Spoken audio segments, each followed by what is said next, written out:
1v1 grudge match. I'm going to pause it. I'm going to go to caster mode so we don't get any skips, but coming to you guys straight with the content. Spawning in on the east side, playing as the Delhi Sultan and the color blue, it is Anotand playing against him in this best of one, playing as the Malians. It is Numudan. Now, you're a Delhi guy, okay? I'm a Delhi guy. I see a Malian player when I queue up on ladder. I'm pretty happy about it. I'm never happy to play against Malians, dude. I don't know what's wrong with you. I think I'm just some kind of self-masochist who enjoys watching the world burn. I think these warrior scouts for the Malians in feudal, I mean, Delhi's able to deal with them a little bit better than a lot of other civilizations, and I think Delhi in feudal age is going to be able to get that feudal map control. On paper, of course, they're able to get that feudal map control a lot better. Tower of Victory necessarily helping them out a lot too, getting those sacred sites, and then going up to castle where, you know, hopefully for Anotand's sake, the game eventually ends. Yep, give me a second. Sure. Hoppy Poppy says, who won last game? That was Core. They played in the series in the winter finals against Numudan. It's 2-1 for Core, so he's in the grand finals. Whoever wins this game that we're watching right now, we are going to see a best of 3 series against Core to decide who wins the War Chief Club for this week. Okay, prediction is up, so go ahead, knock yourself out. Yes. No, Malian scouts against Delhi, they're pretty good, man. It's like, what do you do with Delhi? Like you're so slow. Because Delhi, you're usually so slow to getting any military up that by the time you do, Mali has so many warrior scouts that it gets pretty rough. And securing map control against warrior scouts is difficult. So your sacred site timing is very delayed. But we'll see how Anotand decides to play this out. And maybe he can pull it off and I'll learn something. Well, I think it's more so, like, against Warrior Scouts, yeah, they're mobile. Yeah, they have the regeneration. But if you're going to use those Warrior Scouts to take a battle head-on to an area, like, when they can't necessarily be able to regenerate, that's one of their main skills that they end up becoming null and void, because if they're becoming the front line of a battle, they're a rather squishy one. Yep, we see Tower of Victory. Speaking of squishiness, yep. This thing is gonna help against the Warrior Scouts because the big advantage that they have is being able to retreat after taking some damage. And the Tower of Victory can throw off that timing a little bit because you're taking damage slightly faster than you would normally would. And that might make it enough to make it so you pick off a Warrior Scout that other warriors would have escaped alive. Anyways, we see what's happening on the other side of the Malians. We see the 6 houses, the very greedy opening and the Mansa quarry. Everything seems normal on the side of Numudan. Nothing to see here. The stable is gonna get dropped as soon as feudal gets finished. Yeah, Numudan, this build, fantastic. He had 150 wood exactly to drop that stable, and he's going to end up getting that warrior scout upgrade. Now, if you're Anotand, Delhi, obviously very important to get his villagers onto wood. I'm going to go take a look real quick. He's got 12 on wood and 6 on food. I'm thinking for Delhi, what's the first production building? Because this is such a pivotal moment for the Delhi. These like 3 or 4 minutes where they start develop their army composition. What do you think their first production building should be, and do you think Anotand made the correct choice with the barracks? I think so, because you want to get the space so you don't have to deal with the warrior scouts. And for that, obviously the spearman is really useful. So your villagers can just work without major concerns, and then you can use those spearmen to go and secure the sacred sites. So yeah, I think this is fine. I like this. Yeah, and I think one of the great things that Anotand is doing, which I think everybody can understand how good it is he's microing his scholars to make sure he's getting efficient production out of all of the buildings that he happens to use. Scholar right into that barracks. I actually made a second scholar to go into his mosque to make sure that he is getting sanctity at a reasonable time, but making sure he's getting that secondary, that hardened spearman upgrade, and making sure he can pump out spearmen at 7 seconds a pop, so when it comes to actual raid ability for these warrior scouts, it's not there. Absolutely. Now, what are we going to see? We see just a couple of spearmen just finishing the wall. I'm expecting him to wall the north side as well, because that's very, very exposed. And there's a deer and a berry all the way on the back that could be easily secured by just walling a little bit. Now we see the scout running forward against the warrior scouts. You want to be careful with that. You don't want to lose your scout. Losing your scout this early on without a stable is very, very costly, because you need to see where these warrior scouts are going. Yeah, and I mean, I'm going to hover over one of the warrior scouts just to look at that regeneration. It did take a spearman hit, but now it didn't. It's at 110 health out of 110. Continuing to pump out of that barracks, doing a good job in terms of military production. But again, I don't think it's necessarily about chasing these guys to the ends of the earth. I mean, the whole idea for Delhi is to get your sacred sites. It makes me want to be like, hey, just park them at the sacred sites. Yeah, at this point, I think you have enough spearmen to just start going for the sacred site, just wall them off, and get your scholar there, because you should garrison your scholar at about now, so it arrives at the sacred site and he can start capturing it. So yeah, having the spearman there already walling and guarding against the warrior scout will be great. Yeah, exactly. And Tan doing a fantastic job with his macro, having less than 100 resources on just about all of his resources. And took villagers off of gold because he knows sacred site time is soon approaching.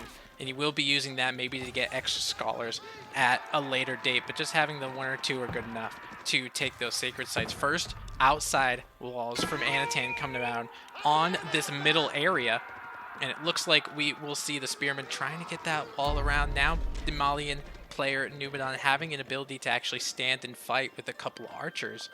But again, with those warrior scouts, you got to back up again because of how many spearmen there's there. And this sacred site, I think this is going to end up getting capped. I mean, if I was Numudan, I would just strike that scholar with my entire army. Oh, you think just like it's worth taking down that scholar? Yeah, because he should know that Anotand is only on 2 scholars total, because he saw that he wasn't mining gold at all. So you kill that, you stop the capture, and consider it the late Delhi. Even if you lose all your warrior scouts, it's fine. Warrior scouts are cheap. You need to be careful about the archers. Those are kind of important for you to not lose. And one of the pivotal moments of a Delhi Sultanate game is right at this point when you're able to take that first fight and you're able to actually win it. Because if you're able to win it, you get a little bit of that map control. You're able to snowball just about all of the archers for Numudan end up going down. Military count 14-6, and you can look at these production buildings. He's continuing to just pile it on, microing his scholar to the correct building. He realizes, hey, I need a lot more spearmen. I lost a lot of spearmen in that battle. He's going to continue to make warrior scouts, so he puts the scholar back into the barracks, starts making more because of that. Scholar already hightailing it over here to this southern sacred site over here, and probably will end up getting walls around it. Now for the Malians, it's going to take time for him to make these units. He's got 1 archery range, 1 stable, 1 barracks, adding a 2nd archery range. You're not going to beat efficient production with that, so you're forever in the hole in feudal age. Yep, this is a great spot for Anotand right now. He is chilling and cruising. He has military advantage, he has economy advantage. All he needs to do is just keep an eye on the Malian army, see what they're doing, making sure that they're not going all in on you. And then just go to castle whenever you have the chance. Because now what's seeing is Numudan, okay, he's taking away the deer on the map, but he is not taking away deer from Anotand. Anotand still has both of his gear very, very safe and secure. And that's the entire strength of professional scouts with Malian is you take away your opponent's food. Yeah, and it looked like he attempted to do so all the way down on the south. There's a couple of deer carcasses here, but he was able to find them with spearmen just before he was able to do that. Now, Numudan, with an army composition change, he is adding archers, he's adding donzos, and has a couple of javelin throwers in the mix. He's actually going a little bit against that warrior scout initial build, adding sofas as well. And Neri, I say this joke every time I cast with you because it makes you shudder. That's the fastest moving furniture you're ever going to see.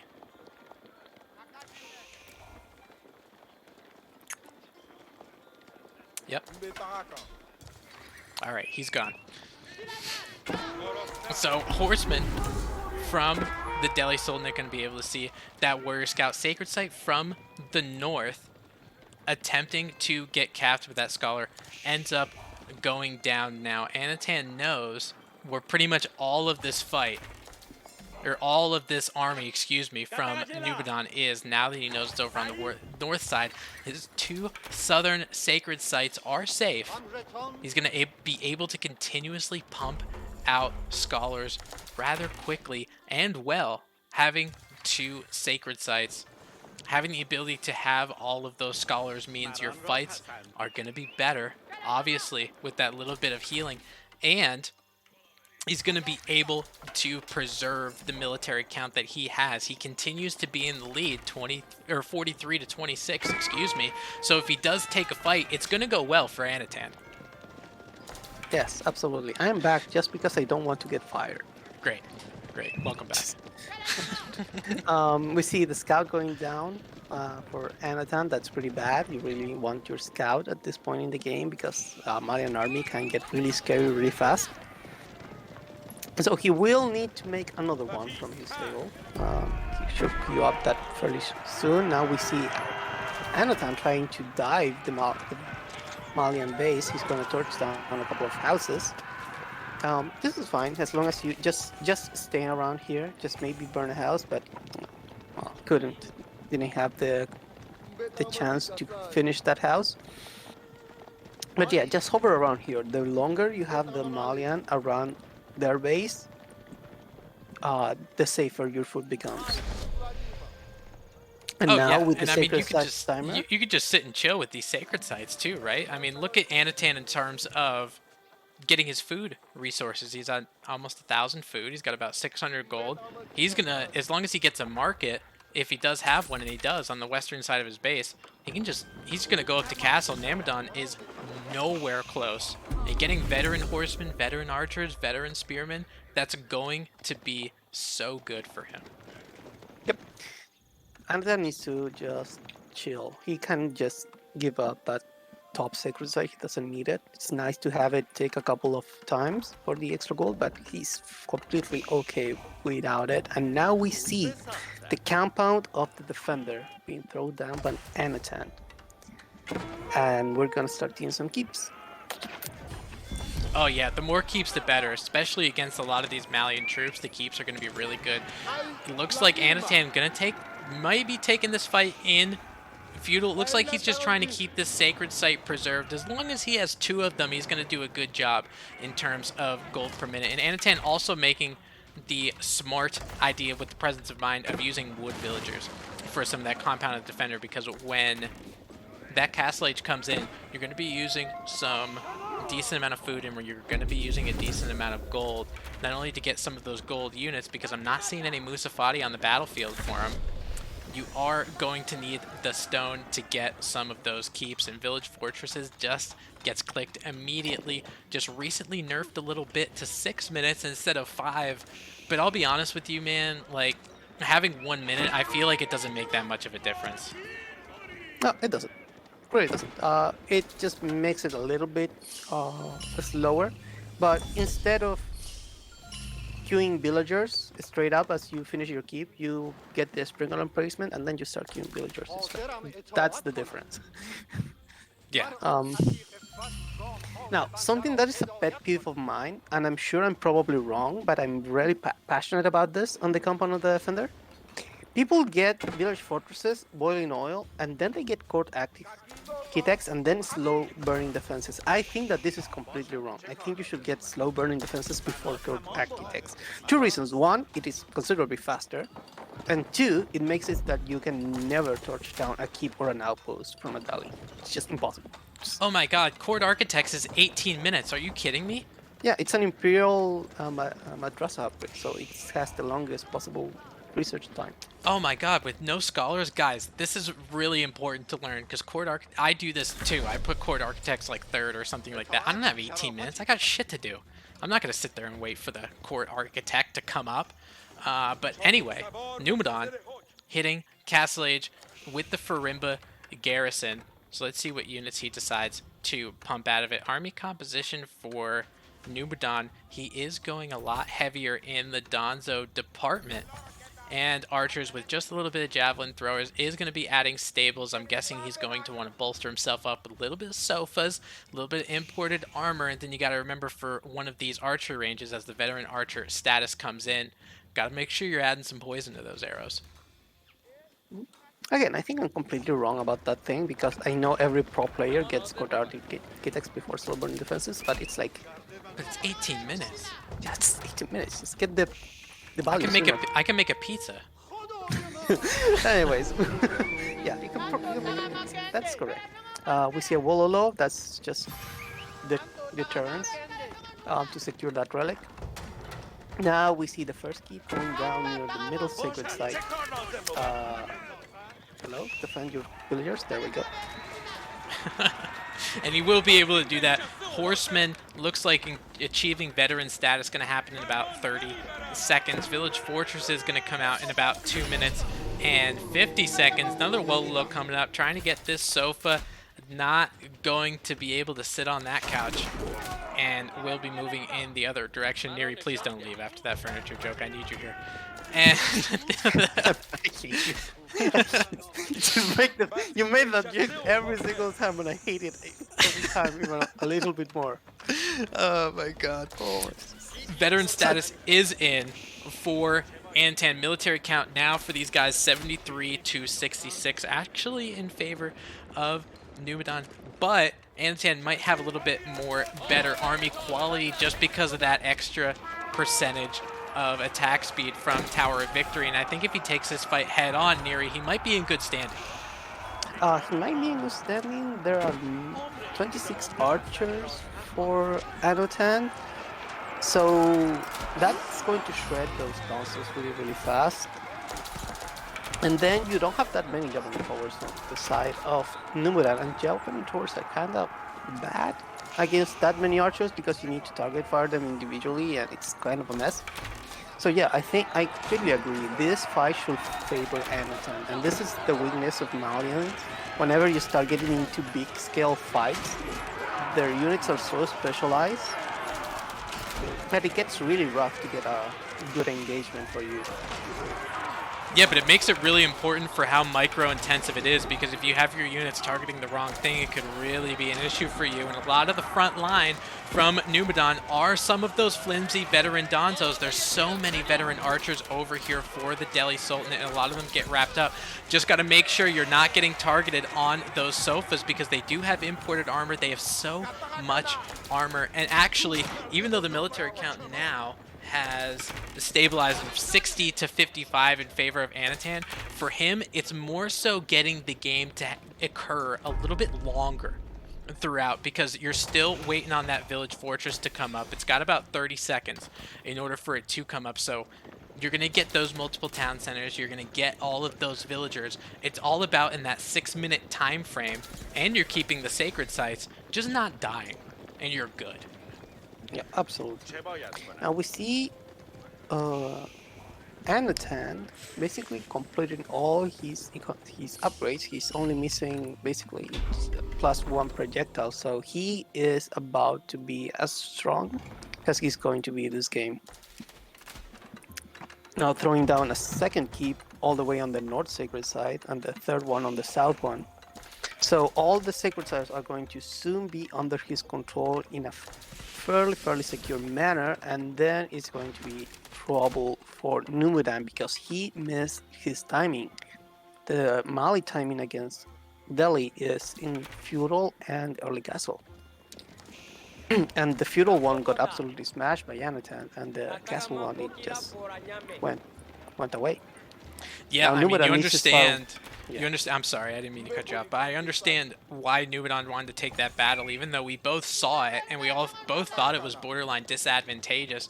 He just didn't want to make sure that village fortress went off without a hitch. But now that it did, and he's able to keep pumping out villagers, you close your eyes, you wake up at the 23rd minute, we're gonna see how many villagers Anatan actually has. Mhm. And with economic upgrades and all that, he's gonna be very set up for the middle and late game. Now, one thing, he is starting to run low on food. His south deer only has one deer left. We see an engagement in the middle. Hold on. Yep, Donzo's and actually a little bit of Musafati action coming in here. Archers are going to take him down all the same. A couple of men-at-arms by Anatan trying to make up a front line. Actually a solitary men-at-arms trying to play the role of Achilles, putting the fear of God in the Malian army and getting them to back up before tragically losing its life. And making Malian back up yet again. Yep, absolutely. Now, Numudan is missing the very important poison arrow upgrade. Especially with this amount of archers, he's missing on a lot of DPS right now. No, what I was going to say is Anatan is on his last deer, and his top berries are not gonna last that long, especially not with us tier 2 eco upgrade Dali, that those things are gonna evaporate. So he will need to transition into farm. He does have a lot of villagers on wood, but he is not quite there yet. He has some farms, but it's really not enough for this point into the game. He really needs to start throwing down a bunch of them. Yeah, and I mean, we know how much food it takes to produce out of multiple town centers. These keeps are essentially no different. You're going to need a decent amount of food per minute. He's trying to get that farm transition underway kind of around each keep. I'm seeing about 5 or 6 farms around each keep. If we want to take a look at how many villagers, get about 22. And I would say that's how many farms he has. But look at how many he has on wood. 48, almost 50 on food, because he's not only trying to get siege, but he's trying to do a farm transition pretty much at the same time, and at a time when I didn't think he was going to be able to or have the food economy to do that. He's actually pulling it off without a hitch. He has a decent amount of wood in the bank. Yep, he's macroing really well. He's keeping his resources low. He's transitioning slowly into farms. He just pulled a bunch of villagers of wood. I don't know what he's doing. Okay, he's adding more farms. That's what he's doing. Now we see the three sacred sites captured by Anatan. He really needs to start adding stone walls into the mix just to delay the Malian army even more, so he can funnel all the Malian attention into one point, which is the central one between these two sacred sites, and then he will be in a very good position to win the game straight up. Because again, the Malian army is very strong in small numbers, but the more units you start to add, the less effective they become in comparison to other armies like English, which you start adding more and more English units and they become exponentially stronger. Yeah, definitely. I will say, though, taking this fight with the amount of units that they have, taking this fight right here might not be a good idea for Anatan. I'd rather take it somewhere near the keep just to give you that little bit of extra support. He completely disregards my knowledge on the subject whatsoever and decides to take that fight. A lot of ranged units over there get hit with a mangonel. Numudan Springalds actually remain alive, and it's all about the anti-siege in a lot of these battles. We hear about it time and time again. The mangonel is going to be able to take some good hits on these archers, but just the sheer number of them, 55 archers, 17 crossbowmen. We have a sofa reinforcements on some of these. We have crossbowmen, probably about 16 left, and will be the main damage doers against those sofas. But with that imported armor, man, I'm going to do another furniture joke, so get ready and plug your ears if you don't like it. But with the imported armor, it's kind of like your grandma's couch that has like the plastic covering over it. Helps you out a little bit. What? You've never seen that before? Yeah, but it doesn't even make sense. That thing is completely useless. It prevents dirt. It's extra. It's imported armor. Okay. Yeah, and it's incredibly uncomfortable and makes uh, your skin sweaty. Whatever. Whatever. Core, Core doesn't like it. That's all I got out of the chat. But more archers, this range mass trying to rain hell on these Malian troops, and it's just making the Malians back up a little bit. We talk about it in past casts with the Sacred Victory approaching about 7.5 minutes. Best defense, a good offense. Anti-siege coming in from Anotand. Looks like 2 Springles on either side, and both of them end up staying alive for Numudan, so he will be able to carry that siege advantage throughout. 2 Mangonels is all you need to take down a lot of this ranged mass.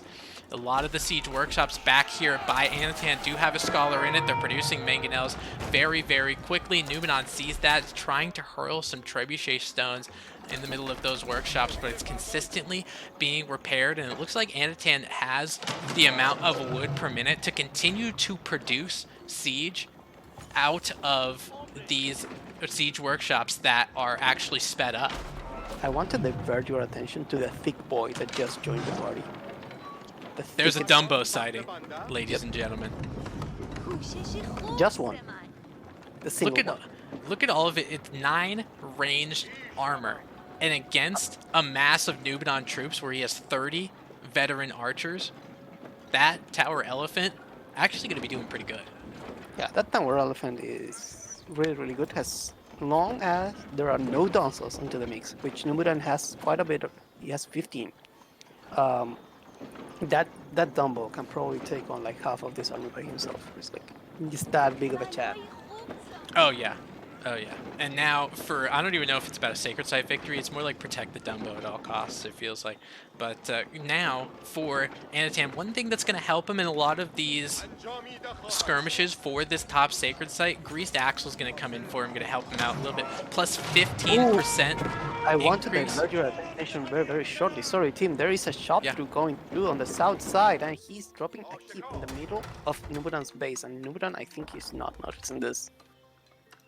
No, he is not. He is very focused on, especially in Castle Age, microing all of these siege and anti-siege units. So if Anotand decides to take this fight, and he does, with Springolds, that range mass still coming in, Mangonel in the back for Numudan, not doing anything until it finally gets alerted of what's going on. There is no front line. These sofas could really rain havoc if they actually get up there. Poison arrows for the Malians, gonna make Anotand back up. In the meantime, like you pointed out on the south, this keep, no one's doing a damn thing about it. Yeah, that keep is about to go up, and when it does, it's not going to be the end of the world for Numudan, but it's going to be very, very annoying to deal with. He's pulling some villagers just running right next to the keep. It's just like completely oblivious of it. Doesn't see it, but another battle coming up on top. Ladies and gentlemen, we have a Dumbo down. And it looks like the front line for Numudan actually starting to make some progress. We have Sacred Victory in about 4.5 minutes, but if this fight is going the way I think it's going, 4.5 minutes might feel like an eternity for Anotand as range mass is starting to go down. A third Mangonel added to the mix, and you got to remember for these Mangonels, I'm pretty sure they do a little bit of damage on Dumbos too. And now that Dumbo getting into the mix, there's a lot of range mass left, and it's doing a good job tanking, but it is getting poisoned. Elephants get poisoned just like humans do. Finally does go down, but does tank enough damage to the point where we have some Lancer reinforcements from Anotand extending from the south. The whole idea for Anotand is just to make sure the Malian unit mass stays where it is right now. And I feel like with that, it was able to, military count 38 to 24, that keep doing a good job of not only staying alive, but making sure that sacred site counter keeps on ticking. Yep, absolutely. Now we see Numudan starting to get in a little bit of trouble for 2 reasons. One, he is out of food, like completely. I don't see he's consuming cows or anything, so he moved on to the berries. And he's almost out of gold, and he's long mining gold. Oh no, that's a disaster. That is quite the disaster. I haven't seen the Malians get berries in quite some time, and while that's going on, we have a lot of macro issues over here. We have some micro issues as well. There were 4 Springles from Numudan that just got popped at a moment's notice. You're looking at the queue for these players. One player does have a queue. The other player does not, and that is Numudan. He has to move. He's got 2 minutes and 45 seconds. The only thing he has is Siege. He says that's quite enough. I can't do it. And Anotand gonna take this one, and we're gonna see a best of 3 between Anotand and Core to decide this week's War Chief Club. What a game. Yep, that's quite a game. Unfortunately for Numudan, he almost got to the final twice against Core and against Anotand. Again, I think Numudan is one of the most promising players, but I think he doesn't have quite the time to dedicate enough to AoE 4. But he's so good. Like whenever I